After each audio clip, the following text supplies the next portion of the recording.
안동의 고등학교에서 한 학생이 같은 반 학생에게 여러 차례 얼굴을 구타당해 턱뼈가 골절되는 중상을 입었습니다.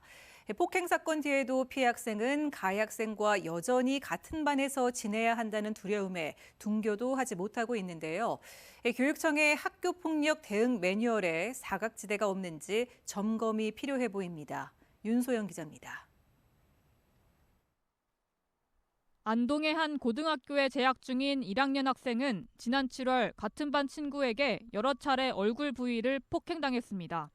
턱뼈가 부러지고 치아까지 손상되면서 전치 6주의 진단을 받았습니다.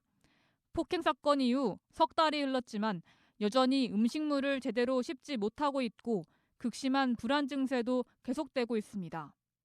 그 형제지간에도 이렇게 매일 스킨십하고 끌어안고 그랬는데 이제 지 형제간에 오래간만 하려면 벌써 애가 이러니까 좀 형제들 간에도 조금 불안해하죠.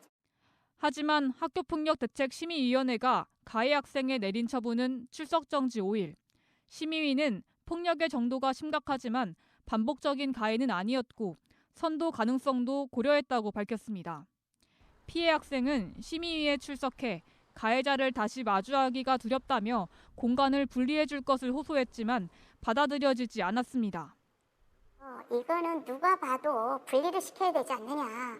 그래 나는 다른 거는 말하고 싶지는 않고 이하여 피해자와 가해자를 정확하게 구분을 해줬으면 좋겠다.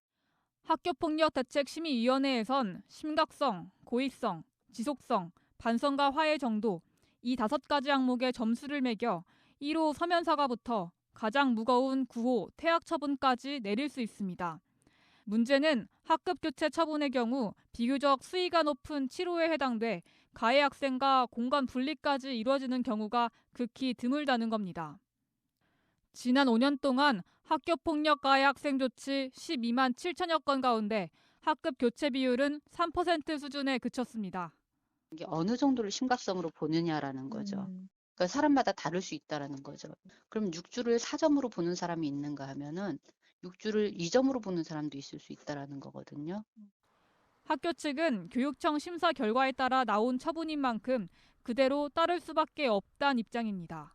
교육청에서 그 심의위원들이 한 10분 이상 계시잖아요. 그죠? 그분들이 결정한 상황이기 때문에 저희는 그 결과에 따라 갈 수밖에 없는 입장. 학교폭력의 상처는 쉽게 아물지 않는 만큼 형식적인 처분보단 피해자 회복에 중점을 둔 제도적 보완책이 필요해 보입니다. MBC 뉴스 윤소영입니다.